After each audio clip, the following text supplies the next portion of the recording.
අපි නම් මේ වැඩි පටන් ගමු. හරි? සම්භාවිතාව අපි ඊයේ ඉගෙන ගත්තා. මෙන්න මෙතෙන්ට නම් ඉගෙන ගත්තා. ඒ කියන්නේ මොකද ඒ කියන සිද්ධියේ සම්භාවිතාව හරි? ඒ කියන සිද්ධියේ සම්භාවිතාව සමාන වෙනවා මෙන්න මේකට. බලන්න අපි වැඩි නැවැත්තුවේ PA සමානයි NA බෙදීම NS කියලා කියපු තැනින් තමයි අපි වැඩේ නැවැත්තුවේ. මේක අපිට සම්භාවිතාවේ හම්බ වෙන පළවෙනි සූත්‍රය. හරි? තව කීපයක් තියෙනවා. මේ තමයි පළවෙනි එක. හරි? මේකේ අපි මේ කවුද කියලා කතා කළා. BA කියලා කියන්නේ ඒ සිද්ධිය සිදුවීමේ සම්භාවිතාව. හරි? මම නැවත කියන්නම්. මේ කියන්නේ කවුද? ඒ සිද්ධිය සිදුවීමේ සම්භාවිතාව.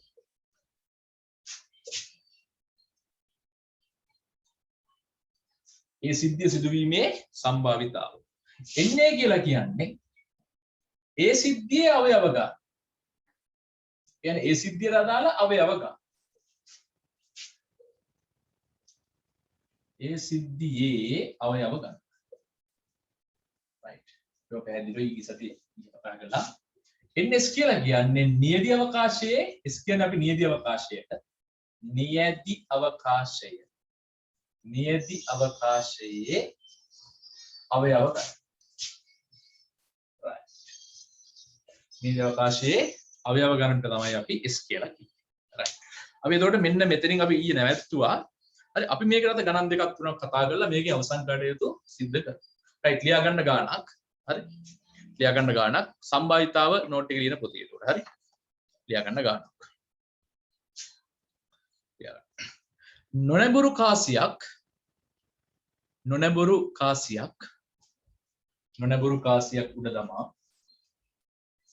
නොනැඹුරු කාසියක් උඩ දමා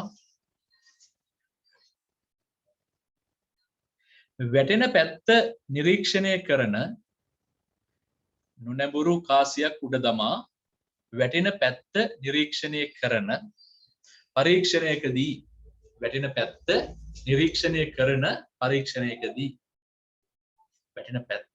නිරීක්ෂණය කරන පරීක්ෂණයකදී හරි මොකද්ද මේ නොනැඹුරු කියන්නේ අපි ඊයේ කතා කළා අන්බයස් කියන එක. ඒ කියන්නේ කාසිය එක පැත්තක චුයින් ගම් එකක් කලවලා ගෙවිලා එහෙම මොකුත් නැහැ. පර්ෆෙක්ට් කාසිය දෙපැත්තෙම සමානයි. හරි.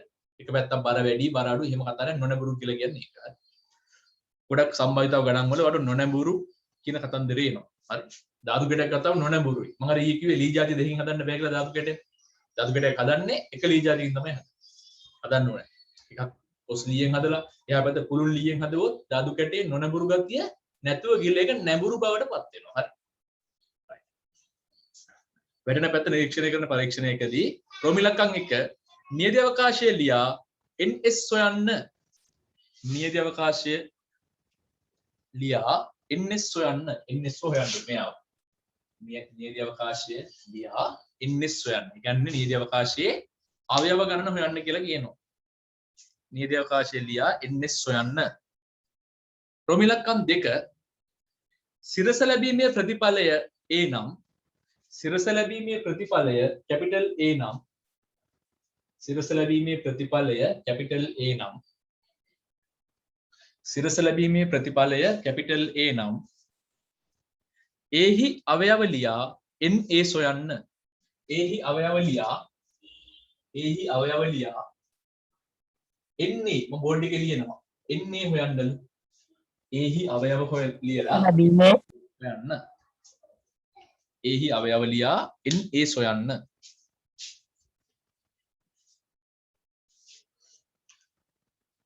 ඊට රෝමිලක්කම් 3 සිරස ලැබීමේ සම්භාවිතාව PA සොයන්න. සිරස ලැබීමේ සම්භාවිතාව කවුද යාගන්නේ PA නේ. A කියලා කියන්නේ සිරස ලැබීමේ සිද්ධියනේ. එහෙනම් PA කියලා කියන්නේ සිරස ලැබීමේ සම්භාවිතාව PA සොයන්න. සිරස ලැබීමේ සම්භාවිතාව PA හොයන්නලු. right. හරි. ඔන්න කාසියක් අරගෙන අපි ඊයේ ගොඩාක් කතා කළා මේ ගැන. කාසියක් අරන් අපි උඩ දානවා. එහෙම පරීක්ෂණයකදී හරි නියද අවකාශය කියලා කියන්නේ එන්න පුළුවන් සියලුම ප්‍රතිඵල. හරි. එන්න ලැබිය හැකි සියලුම ප්‍රතිඵල තියෙන කුලකයට අපි කියනවා නියදී අවකාශය කියලා. එහෙනම් ඉතින් කාසියක් කොට තමයි උඹලා දන්නවා එක්ක සිරස වැටෙනවා එක්ක අගේ වැටෙනවා. හරි ලේසියිනේ. දැන් රෝමිලකන් එක තමයි නියදී අවකාශය තමයි කවුද? එක්ක අගේ වැටීම නැත්තම් සිරස වැටීම. සිරස වැටීම. ඔන්න නියදී අවකාශය ලියනවා. හරි ඔන්න නියදී අවකාශය ලිව්වා.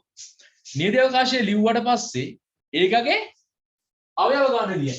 අවයව කීයද? 1යි 2යි. සිද්ධි කීයද? 2යි. කතන්දර 2යි වෙන්න පුළුවන්. ඒක තමයි අපි කියන්නේ නියදී අවකාශය කියලා. එහෙනම් ns නියදී අවකාශයේ අවයව ns කියලා කියන්නේ n අකුර දැම්ම මූල එකක් ඉස්සරහ ඒකගේ අවයව ගන්න. හරි? na කියලා කියන්නේ a වල අවයව ගන්න.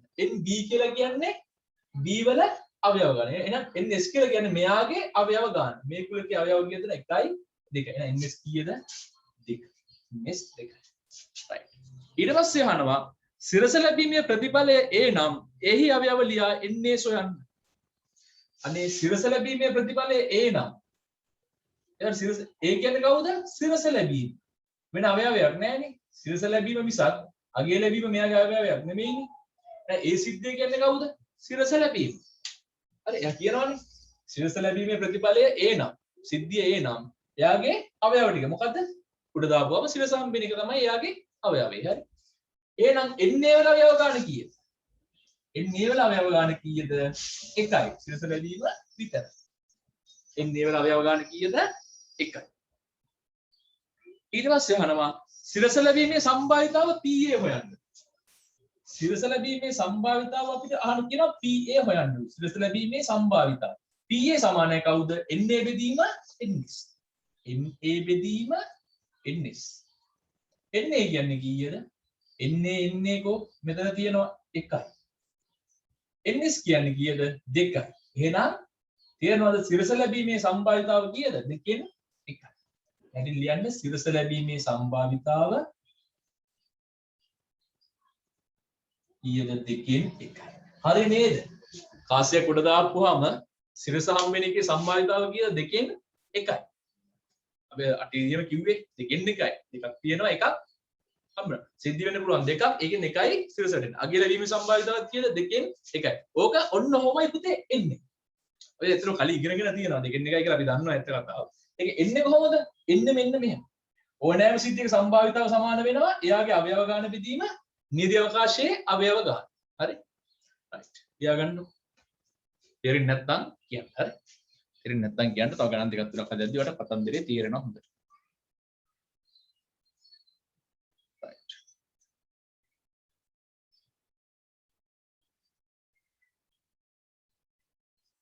අර ඉදුසර කියලා ආවේ මේ පන්ති කාගේ හරි යාළුවෙක්ද? ඌ කතා කරුවේ නෑ ඌ ගිහිල්ලා දැන්. කවුරු කාගේ හරි යාළුවෙක්ද? ඔයාලා කියලා ආපු කෙනෙක්ද? කවයි දන්න කෙනෙක් යාව ඉදුසරව දන්න කෙනෙක් ඉන්නවනම් මට කියන්න. දන්න කෙනෙක් නෑ වගේ නේ. right right.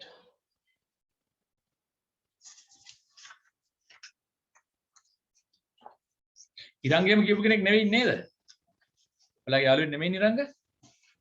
නෑ සර්. නෑ නේ. right right. හරි. පොඩි නංගිද මල්ලිද කෑ ගැහුවා වගේ වුණා. ඉරංගලෑ ගෙදර. කවුද නංගියද මල්ලියද ඉන්නේ? පොඩි එක්කෙනා?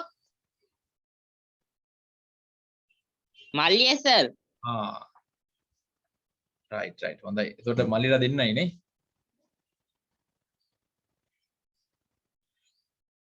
හරි ලියාගමුකෝ.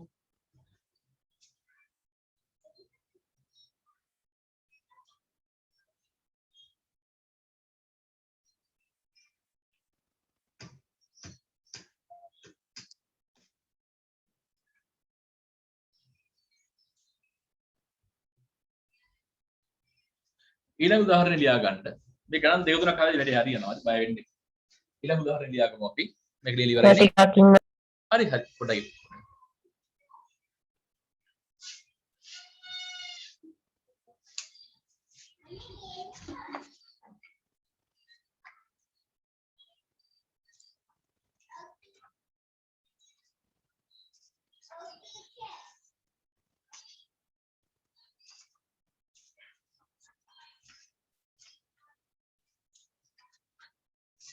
හරි සර්. හරි. ලියන්න 1 2 3 4 1,2,3,4 1 2 3 4 යනුවෙන් මුහුණත්වල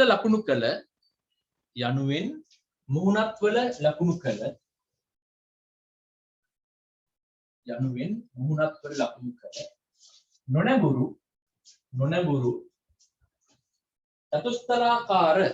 නොනැඹුරු චතුස්තරාකාර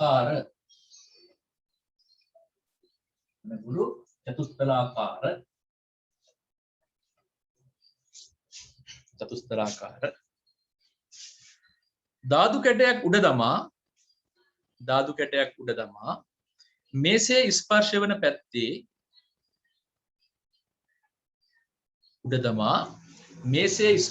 පැත්තේ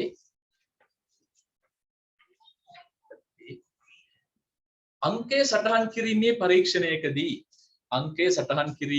පරීක්ෂණයකදී ධාතු කැට චතුස්තලාකාර ධාතු කැටයක් මම ඊයේත් කතා කළා මේක උඩ දාලා මේසෙ උඩට වැටුණාට පස්සේ ඒකගේ මේසෙ පැත්ත ස්පර්ශ වෙන පැත්ත. ඒ කියන්නේ මේසෙ උඩට වැටෙන පැත්ත ඇත්තටම හරි. ඒක පැත්තක් වැටෙන්න බෑ. ඒ අංකය ලකුණු කරගෙන චෙක් කරගන්නවා. ඒ පරීක්ෂණය තමයි මේ තියෙන්නේ. හරි.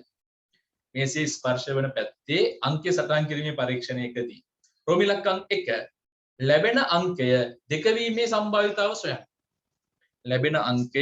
දෙක වීමේ සම්භාවිතාව සොයන්න.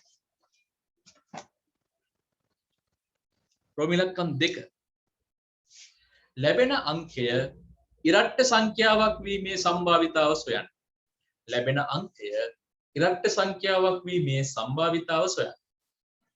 අංකය ඉරට්ට සංඛ්‍යාවක් වීමේ සම්භාවිතාව සොයන්න. රෝමි ඉලක්කම් 3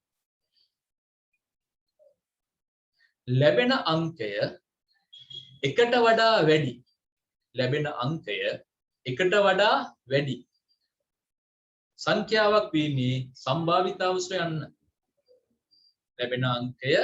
එකට වඩා වැඩි සංඛ්‍යාවක් වීමේ සම්භාවිතාව සොයන්න.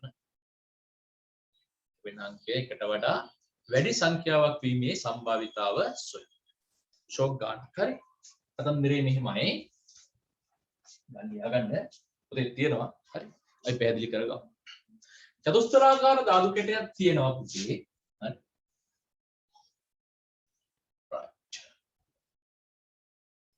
ඔන්නෝමනේ කතන්දරේ තියෙන්නේ. පැති හතරක් තියෙනවා. මේ පැත්තේ එක තියෙනවා. හරි. එක තියෙනවා. හරි. මේ පැත්තේ දෙක තියෙනවා. මේ යට පැත්තේ තුන තියෙනවා. මේ අපිට පේන්නේ තියා පැත්තේ හතර තියෙනවා කියලා එක ගන්නකො. හරි. මේකේ පැති හතරක් තියෙනවා. එහා පැත්තේ හතරකුත් තියෙනවා පුතේ. එහා පැත්තේ පේන්නේ නැහැ. හරි. මේව ධාතු කැටයක් උඩ දාලා මෙයා මේසේ මත මෙහෙම වැටෙනවානේ. එතකොට මේ දැන් මෙතන වැටලා තියෙන්නේ යටට මේ තුන තමයි මේසේ මත ස්පර්ශ වෙන පැත්ත. ඔන්න ඔය පරීක්ෂණය ගැන තමයි මේ කතා කරන්නේ. හරි. එතකොට මෙයාගේ නියති අවකාශය මොකද්ද? සුලක්ෂණ මොකද්ද මෙයාගේ නියති අවකාශය?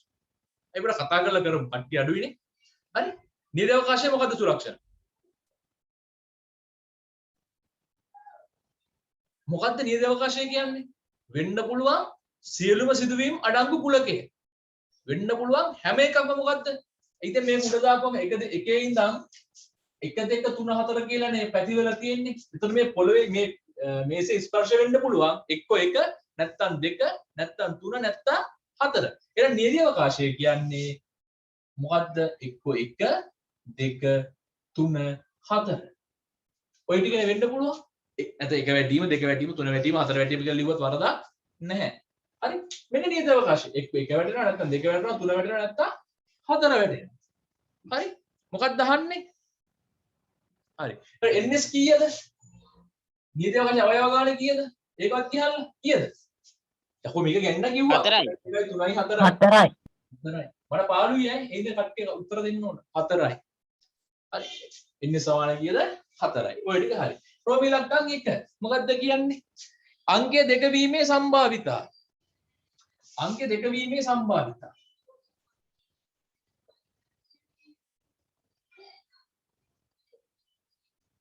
right. දෙක වීමේ සම්භාවිතාව කියන්නේ දෙක වීමේ සිද්ධිය මොකද්ද? ඇත්තටම ඔන්නම දෙක වැටෙන එක නේද? දෙක වීමේ සිද්ධිය ඕකනේ. එතකොට ඒක අවයව කීයද පුතා? 1යි. දෙක වීමේ සම්භාවිතාව අවයව කීයද? 1යි. අපි ඕන හිතමු දෙක වැටීමේ සිද්ධිය b කියලා. හරි. ඒකට b කියන්නේ කවුද? ඇත්තටම ඔන්නෝම දෙක වැටෙනවානේ. ඔන්න ඕකනේ සිද්ධිය. අවයව කීයද? එකයි. මොකද තුන වැටුනාම දෙක වැටෙනවා කියලා ගණන් ගන්න බෑ නේද? අවයව කීයද තියන්නේ? එකයි. එහෙනම් nb කීයද? nb කීයද? එකයි. එහෙනම් දෙක වැටීමේ සිද්ධියේ සම්භාවිතාව. ඒ කියන්නේ b වල සම්භාවිතාව නේ. එහෙනම් pb අපි ගමු. 4. probability of b. b සිදුවීමේ සම්භාවිතාව කියනවාද? nb බෙදීම ns. nb කීයද? 1යි. ns කීයද? 4යි. එහෙනම් දෙක වැටීමේ සම්භාවිතාව කීයද? 4න් 1යි. දෙක වැටීමේ සම්භාවිතාව කීයද? 4න් 1යි. කොහොම ගන්නද? දෙක වැටීමේ සිද්ධිය b නම් b සමානයි සංග්‍රහ වලන් ඇතුලේ 2. b ගේ අවයව ගාන 1යි. එහෙනම් pb කියන්නේ අපේ සූත්‍රය මතකද? pb කියන්නේ nb බෙදීම ns.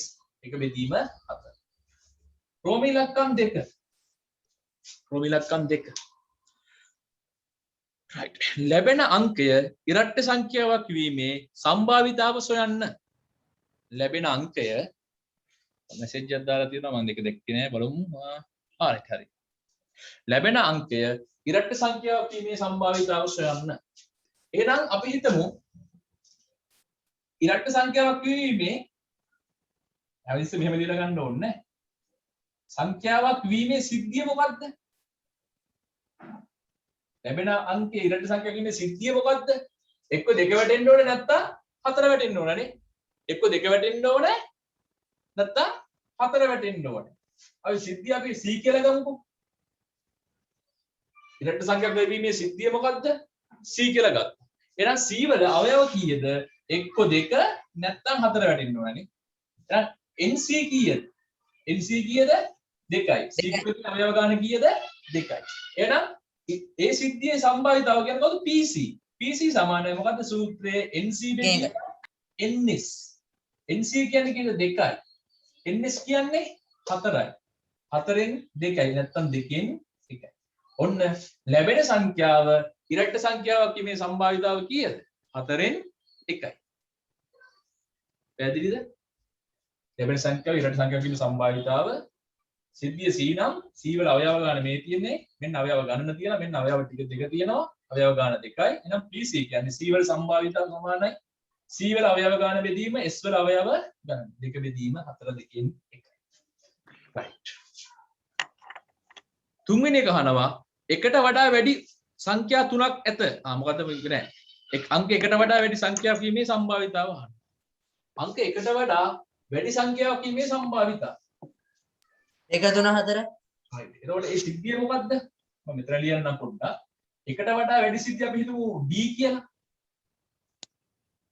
අංක එකට වඩා වැඩි අගයක් ලැබීම.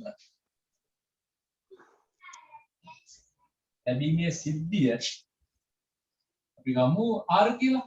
කැපිටල් R නම්. R වලට ඉන්න එකට වඩා වැඩිම එකේ ඉන්න බෑනේ. 2 3 4 වැටෙන්න පුළුවන්. එහෙනම් r ගේ අවයව ගාන කීයද? nr කීයද? 3යි නේ. 1 2 3. r ගේ අවයව ගාන nr කීයද? 3. එහෙනම් pr r සිදුවීමේ සම්භාවිතාව pr සමානයි පුතේ nr බෙදීම ns. එහෙනම් nr කියන්නේ කවුද? 3යි. ns කියන්නේ කීයද? 4යි. එහෙනම් pr r සිදුවීමේ සම්භාවිතාව කීයද? 4න් 3යි. r කියන්නේ කවුද? අංක 1ට වඩා වැඩි අගයක් ලැබීමේ සම්භාවිතාව. අංක 1ට වඩා වැඩි අගයක් ලැබීමේ සම්භාවිතාව කීයද? 4න් 3යි. අංක 1ට වඩා වැඩි අගයක් ලැබීමේ සම්භාවිතාව 4න් 3යි. මේ කතන්දරේ තේරෙනව නේද? ප්‍රශ්නයක් නැද්ද? කාටද අපහැදිලි කෙනෙක් ඉන්නවා නම් මැසේජ් එකක් හරි දාන්න.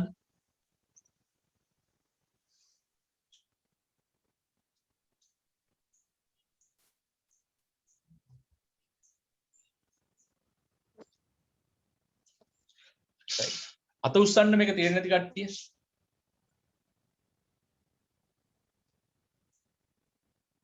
තුන එක කියලා තියෙන්නේ තුන තේරුම් නැහැ කියලා වෙන්නද නේ. හරි. ගිම්මාන මම කියලා දෙන්නම්. හරි.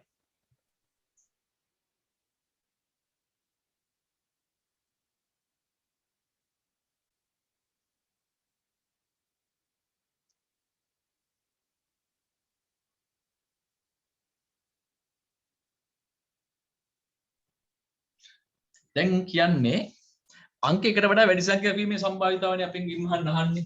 ඒතකොට එකට වඩා වැඩි සංඛ්‍යාවක් එක වෙන්න බෑනේ. 2 3 හෝ 4 වෙන්න පුළුවන්. එහෙනම් අපි මේ සිද්ධියට අපි හැමතිස්සෙම මොකක් සිද්ධියකට පුතේ ඉංග්‍රීසි කැපිටල් අකුරක් දා ගන්නවනේ. සිද්ධියක් හඳුන්වන්න අපි ඉංග්‍රීසි කැපිටල් අකුරක් දා ගන්නවා. අපි මෙතනින් දාගත්ත අකුර තමයි කැපිටල් R. හරි කැපිටල් R තමයි දෙන්නේ. කියන්නේ අංක එකට වඩා වැඩි සිද්ධියක් අගයක් ලැබීමේ සිද්ධිය කැපිටල් R. අපි දැන් සිද්ධිය අවයව ගන්න මෙතන ලියනවා. කැපිටල් R සමානයි 2 වැටෙන්න පුළුවන් 3 වැටෙන්න පුළුවන් 4 වැටීම. ඇත්තට මේ 2 3 4 කියලා ලියලා තියෙන්නේ 2 වැටීම 3 වැටීම 4 වැටීම. ඔගේ අවයව ගන්න කීයද? nr කීයද? 3යි. 1 2 3යි nr කීයද? 3යි. අවයව සූත්‍රය මතකනේ. pr සමානයි nr බෙදීම ns. මතකද අපි ගත්තා pa සමානයි na බෙදීම ns කියලා. එතකොට මෙතන දාන අකුර පුතා මෙතෙන්ට දාන. එච්චරයි වෙනස් වෙන්නේ. මෙතන r නම් මෙතන r. මෙතන a නම් මෙතන a. මෙතන මල නම් මෙතන මල. මෙතන දුවනවා නම් මෙතන දුවනවා. මෙතෙන්ට දාන්නේ ඕන මගුල මෙතෙන්ට දාන්න. එච්චරයි. එතකොට PR කියන්නේ probability of R. ඒ කියන්නේ R සිදුවීමේ සම්භාවිතාව. R සිදුවීමේ සම්භාවිතාව සමානයි R කුලකයේ අවයව ගාන බෙදීම නියත අවකාශයේ අවයව ගණන. කියන්නේ R මේ NR කියන්නේ මෙතන අපි හොයලා තියෙනවානේ. එයා 3යි. නියත අවකාශයේ කවුද? වෙන්න පුළුවන් සියලුම සිද්ධි කවුද මේ තියෙන්නේ? වෙන්න පුළුවන් සියලුම සිද්ධි තමයි 1 2 3 4 කියලා තියෙන්නේ. එහෙනම් මෙන්න නියත අවකාශයේ අවයව කීයද? 4යි. මේ ns සමානයි කීයද? 4යි. මේ 4 ආවේ එතනින්. nr 3 කියලා ආවේ මෙතනින්. එහෙනම් pr කියන්නේ 3 බෙදීම 4යි.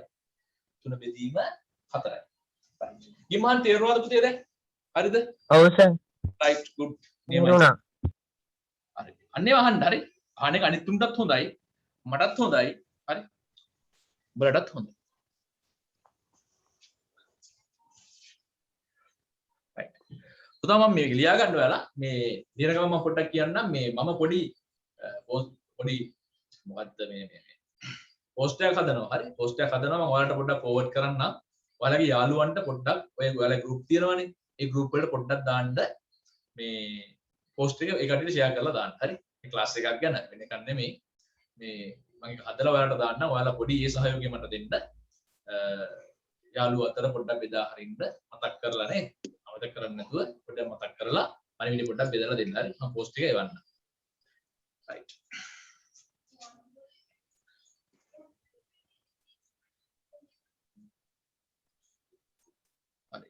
අපි බලමු ඊට පස්සේ මේක හදලා ඉවර කට්ටිය. හරි. 24 හතර අභ්‍යාස මාලාවේ පළවෙනි ගාන. 24 හතර අභ්‍යාස මාලාවේ පළවෙනි ගාන පොඩ්ඩක් බලමු. 24 හතර අභ්‍යාස මාලාවේ පළවෙනි ගාන පොඩ්ඩක් බලන්න. අචුවත් හැමෝටම තියෙනවනේ නේද? ප්‍රශ්නයක් නැහැ. තනියම කරන්න විනාඩි 5ක් දෙන්න. හරි? විනාඩි 5 දෙනා 24 හතර අභ්‍යාස මාලාව 24 9 වසර 24 හතර අභ්‍යාස මාලාවේ පළවෙනි ගාන. හරි. 1 සිට 6 තෙක් අංක යෙදූ 1 සිට 6 තෙක් අංක යෙදලා තියෙන ධාතු කැටයක් උඩ දැමුව විට උඩට හැරී වැටෙන පැත්තේ අංකය සටහන් කිරීමේ පරීක්ෂණයකදී ධාතු කැටයක් උඩ තමයි අපි දන්නවා වැටෙනවා කියලා නේ. ඒක කාටවත් සැකයක් නැහැ. උඩ දාපුවම වැටෙනවා නේ. ගුරුත්වාකර්ෂණය යටතේ වැටෙනවා. නියත අවකාශය මොකක්ද? අපි ප්‍රශ්න දෙක කියමුකෝ. ලැබිය හැකි සියලු ප්‍රතිඵල ඇතුළත් නියත අවකාශය ලියන්න. S ලියන්නලු. right. S කවුද? එක වැටෙන්න පුළුවන් 2 3 4 5 6. මේ ටික වැටෙන්න පුළුවන්. ඔන්න පුතේ නියත අවකාශය ලිව්වා. ධාතු කැටයක් උඩ දාපුවාම ලැබෙන්න පුළුවන් සියලුම ප්‍රතිඵල අඩංගු පුලකය තමයි මේක. වෙන වැටෙන්න බෑ. හරි? එක නැත්තම් 2 නැත්තම් 3 4 නැත්තම් 5 6. ඔයිට වඩා වැටෙන්න පුළුවන්ද? ඒක අවුලක් නැහැ. ns හොයන්නලු. ns කවුද කියලා අහනවා අපි දන්නවා හරිම ලේසි. ඕන එකක ඉස්සර n ආපුවම මොකද තියෙන්නේ? උගේ අවයව ගන්න. මේක සම්මත එකක් ඈ. මේක 11යිද 13යිද ඕන වසරක මේ ඉස්සරෙන් n ආවනම් කවුද? උගේ අවයව ගන්න number of element. අනේ ns කියන්නේ උගේ අවයව ගන්න කීයද? 1 2 3 4 5 6 ගන්න දැම්මා 6. මේකට වරහන් දානවද? නෑ වරහන් දාන්නේ නෑ. වරහන් දාන්නේ කුලක වලට විතරයි ඈ. නිකම් ඉලක්කම දාපන් 6 එච්චර. තුන්වෙනි ගාන. ඉරට්ට සංඛ්‍යාවක් වැටීම A නම් එහි අවයව ලියා එන්නේ හොයන්න. ඉරට්ට සංඛ්‍යාවක් ලැබීමේ සිද්ධිය Aලු. ඒ වල අවයව මොනවද එහෙනම්? මෙතන ඉරට්ට සංඛ්‍යා කියන්නේ වන් දෙකෙන් ඉතිරි නැතිව බෙදෙන ඒවා. කවුද ඉන්නේ? 2 4 6 එච්චරයි. එහෙනම් ඉරට්ට සංඛ්‍යාවක් වැටීමේ මෙන්න සිද්ධිය. ඉරට්ට සංඛ්‍යාව ලැබීමේ සිද්ධිය මොකද්ද? 2 4 6. ඔගේ අවයව කීයද? කියන්න මට කියන්න අවයව කීයද? කියන්නේ වැරදියා. කියන්න ඕනේ. 3යි. එහි සම්භාවිතාව එනම් PA හොයන්නලු. එන්නේ කියන්නේ එහි අවයව ගන්න අපි දන්නවා මෙයා කියන්න ඕනේ PA හොයන්න කියනනම් ඇති අපිට. PA කියන්නේ කවුද? එහි සම්භාවිතාව. ඒ වෙනත ඒ සිදුවීමේ සම්භාවිතාව. අපේ සූත්‍රය මොකද්ද? මොකක්ද ඊළඟ සූත්‍රය PA සමානයි මොකද්ද? කියන්නකෝ. 6න් 3. නෑ 5න් 3 නෙමෙයි. PA සමාන සූත්‍රය අහන්නේ. 6න් 3. කියනවා වැටෙන්න උල සම්භාවිතාවය 6න් 3. නෑ ඒක නෙමෙයි මං අහන්නේ. PA ට සූත්‍රය මොකක්ද කියලා මං අහන්නේ. PA සමානයි මොකද්ද ලියන්න? අද ඒක බැරි තාම. දැන් 10000 පාරක් වල දැන් මේක ලියන්න පුළුවන් වෙන්න ඕන. අය උත්තර වැඩක් නෑ මම තියාගන්න හරි. ලෝකේ ඕන ප්‍රශ්නයකට උත්තර වැඩක් නෑ. ක්‍රමයෙන් තමයි වැදගත් හරි. සුලක්ෂණ මොකද්ද සූත්‍රය? PA සමානයි මොකක්ද දෙන්න ලියන්න ඕන මෙතන. චුට්ටක්. චුට්ටක් ඉන්න නෑ. ඔච්ච. වගේ ආව. කවුද ඉන්නේ තා? ඉරංග කියන්නකෝ. PA සමානයි මොකද්ද? අනේ මේක අමාරු ගන්න නෙවෙයි කටපාඩම් කරගන්න. අපෝ මෙච්චර වෙලා පාඩම් කරමු නැති උන් දැන්වත් පාඩම් කරගන්න ඕන හරි. කියන්න කවුරු හරි කෝ. පන්සිලු. PA සමානයි NA බෙදීම NS. අනේ මේක නම් කටපාඩම් නැතුව එන්න එපා පන්තිය ඇත්තටම තේරුමක්ම නැහැ. ඒ මේකේවත් ඒ සිදුවීමේ සම්භාවිතාව සමානයි එහි අවයව ගන්න බෙදීම නියත අවකාශයේ අවයව ගණන. එන්නේ කීයද මේ 3යි. ඒ 3 වෙතනි මේ එන්නේ මෙතන හොයලා තියෙන 3යි. NS කීයද? NS 6යි. 6යි. නැත්නම් දෙකෙන්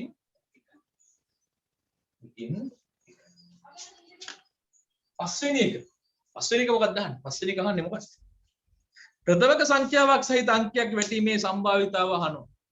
ප්‍රථමක සංඛ්‍යාවක් සහිත අංකයේ වැටීමේ සම්භාවිතාව අහනවා. දැන් ප්‍රථමක සංඛ්‍යාව දන්නත් උන්ට දෙයියන්ගේ පිළිද. ප්‍රථමක සංඛ්‍යාවක් වැටීමේ සිද්ධ B නම් අපි හිතමු ප්‍රථමක සංඛ්‍යාවක් වැටීම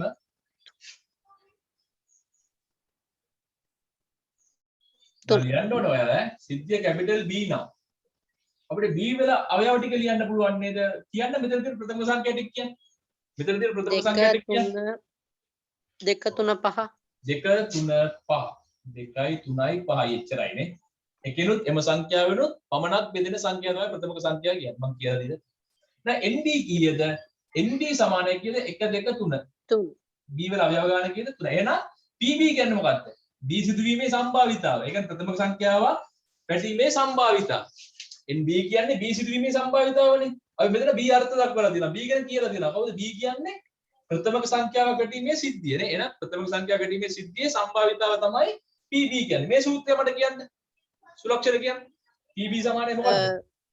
PB සමානයි NB බෙදීම NB බෙදීම NS. NS. අන්න right. දැන් උඩ තේරිලා තියෙනවා. NB කියන්නේ කීයද? 3යි.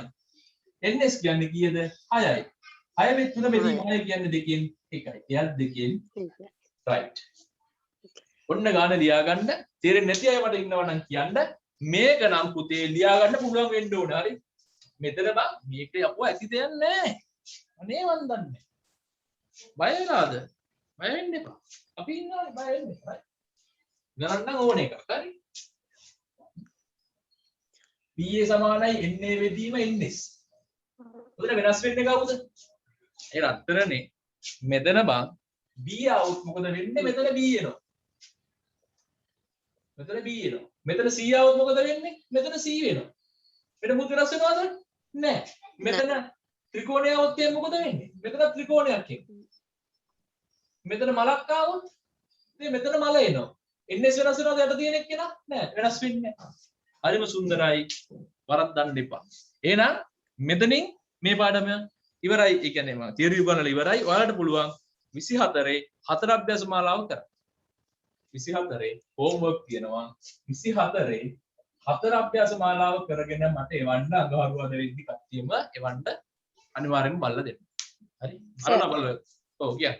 සර් ඔය මේ අර NSA ඒවා අර දැන් ඔය නියදී අවකාශයෙන්ම අර සටහන් වෙන එක නෑ ඒකේ තීරුම ඒක වෙනම පොඩි ලියලා දෙන්න පුළුවන්ද අයිනකින් මට ලියා ගන්න මට ප්‍රශ්නේ පැහැදිලි නෑ. ආපහු ලොග් වෙන්න. හරි? ලොග් වෙන්න දැන් කට්ටියයි. මට ප්‍රශ්න පොඩ්ඩක් අය කියන්න පුතේ. දැන් ඔය NS කියන්නේ S කියන්නේ දැන් නියදී අවකාශය කියන එක අර ඒවා තීරුම තියෙන්නේ ඔය වෙන් නිරූපණය වෙන අර වචනය ඔව්. අන්න ඒ ටික පොඩ්ඩක් ලියා දෙන්න පුළුවන් සර් මට ලියා ගන්න ඒවා මට මතක් වෙන්නේ එතකොට දැන් ඊයේ ලිව්වේ නැද්ද ඔයා? මම ඊ ආවේ නෑ ලොග් වෙලා ගියා නේද? මොකද උනේ? නෑ මට එන්න බැරි